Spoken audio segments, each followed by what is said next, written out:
oranges. Mga flower, mga bulaklak. Mga kababayan, kumusta po kayo lahat? Nandito kami sa Manila. So ngayon mga kababayan, ay magandang hapon po dito sa amin. At mag-good morning sa inyo lahat mga kababayan. Ganda-ganda dito mga kababayan. Pahinga lang kami mga kababayan ha.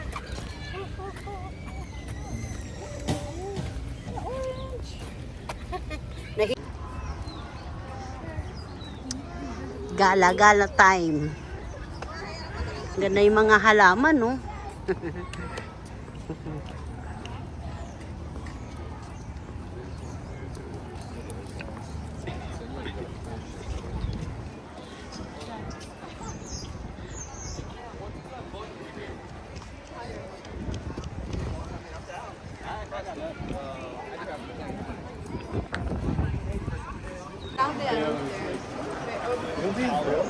Beautiful. Oh. Tres. Nandito kami sa ibang lugar. Oh, di ba? Dalawa kong anak si Mayumi, oh. May mga tinik-tinik dito, mga kababayan.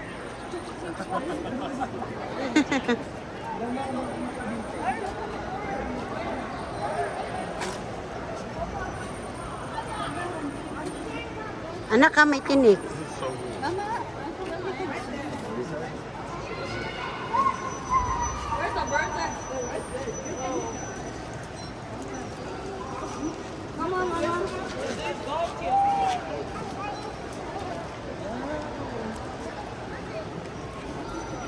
Ito sa ilalim, sa ibabaw ng bundok may mga halaman.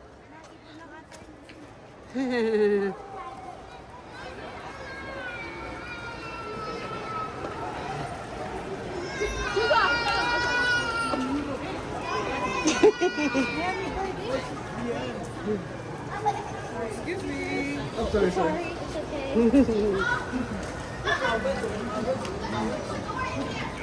What's that? Oh, bird? Tickling? Ha?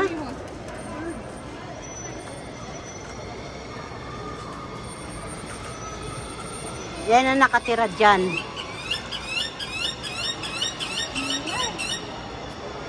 Thank you, Rob, Bibi Mayumi.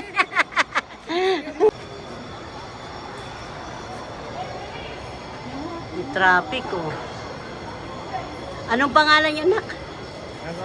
Aroma. Daming aroma, oh. Mga tinik nandito. Ano mo, buhay na buhay yung mga aroma. Traffic lang, ma. Traffic lang po.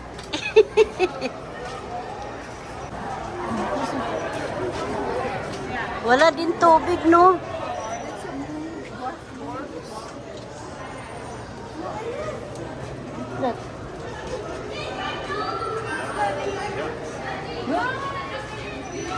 Ano sila?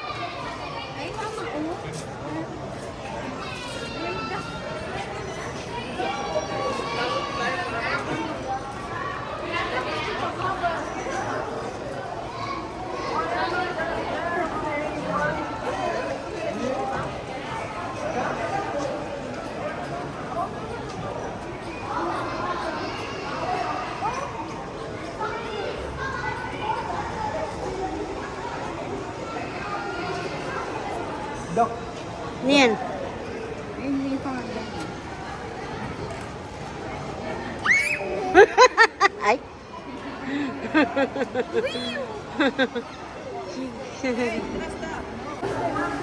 Sa loob na kami, oh.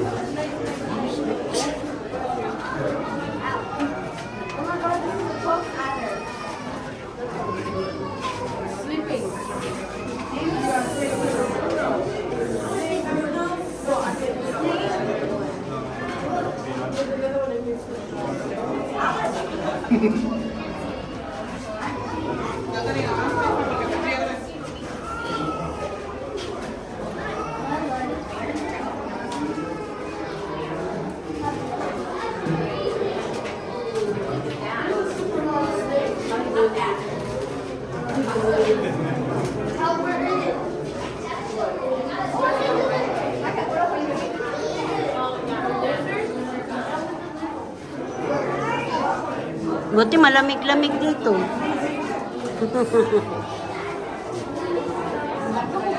Sleeping. Ay, cobra.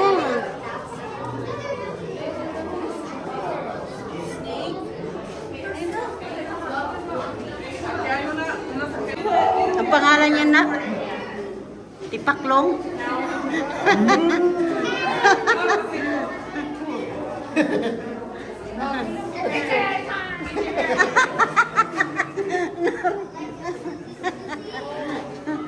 Takot. Bird. Nagtaka, ano, oh, bye-bye, bye-bye. Hindi na siya natatakot. Bye-bye. Bye-bye. Pagkain, no? Oh, water. May water. Very good, yata eh.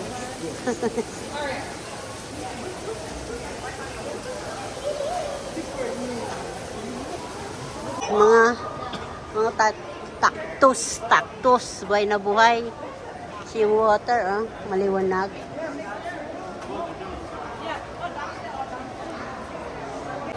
Ayan, sa likod mga kababayan, ayan. Pawis ko. Ang dami, no? Hanggang sa, flower. Duck.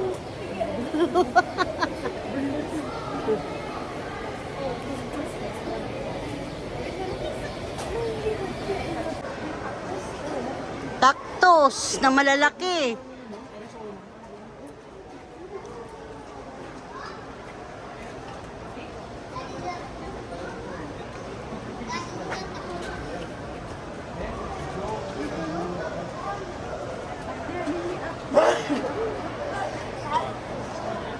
Ang laki. Hindi sila naiinitan. Ayun, sa taas. O, ayun, o. Basa mo na. Uy, bibi. Bibi.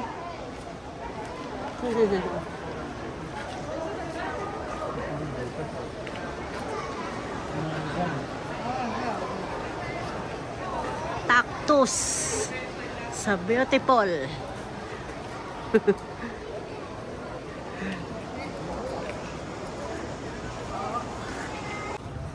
Ang halaman, no? Maganda, mga kababayan.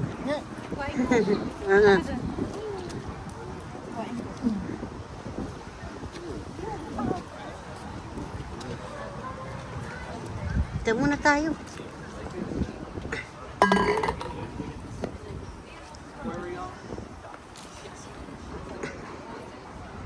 Standby muna kayong kapagod. Galing kami dyan, mga kababayan, sa loob. Yung baby na yan, ayan, no, pawis na pawis. Takot na takot. Naomi! Hi!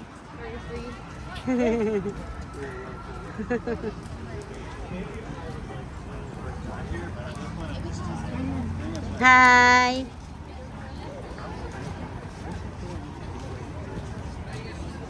Daming tao, mga kababayan. Sabado kasi dito eh.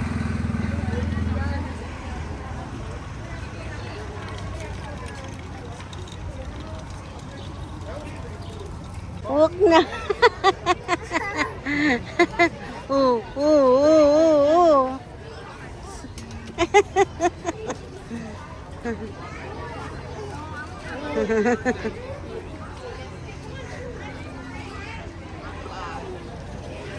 Can Knox have a turn on the bottom and just turn on the top? Ang ganda ng mga puno, maiba-ibang kulay, mga kababayan.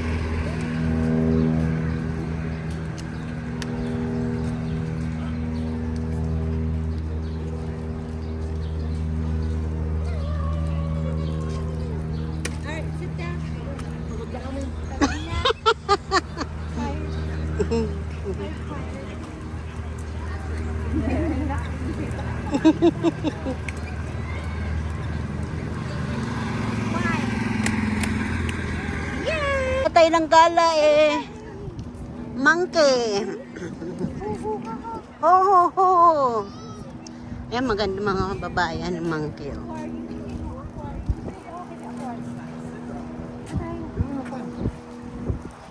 Oh. Ha? Uy, oo.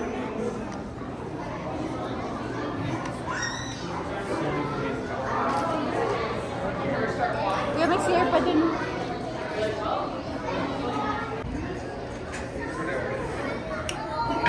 Well, that's one around. I do have another animal jump for everybody.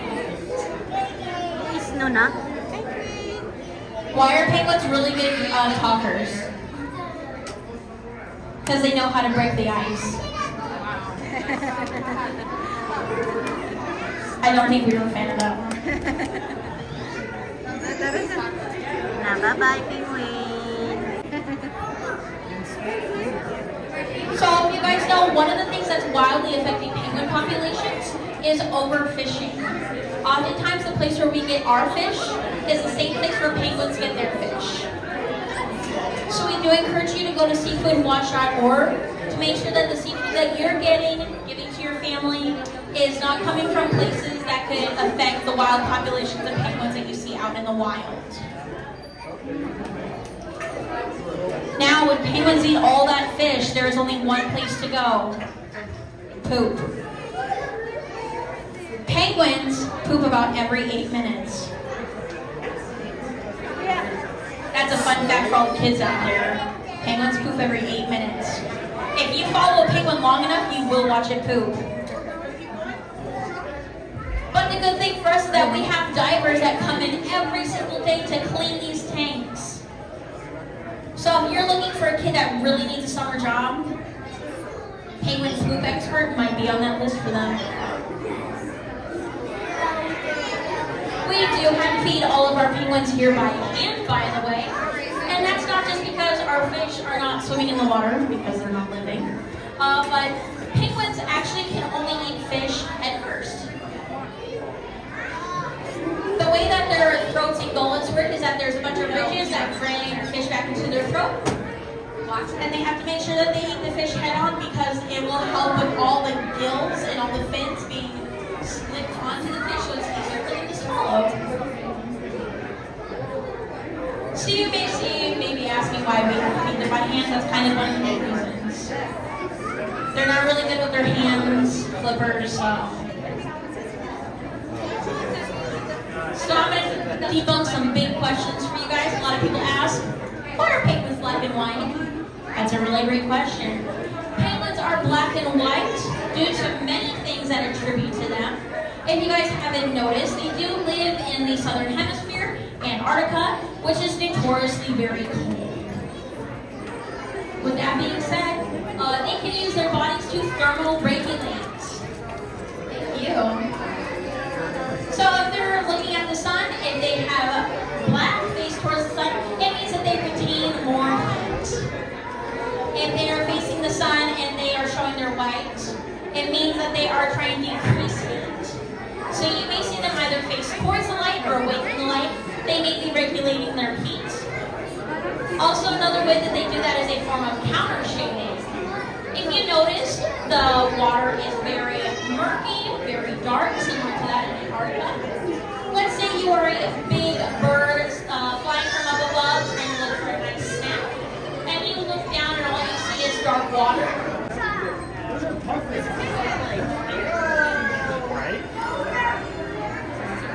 Mga kababayan, ano, ganda. Maliligo sila.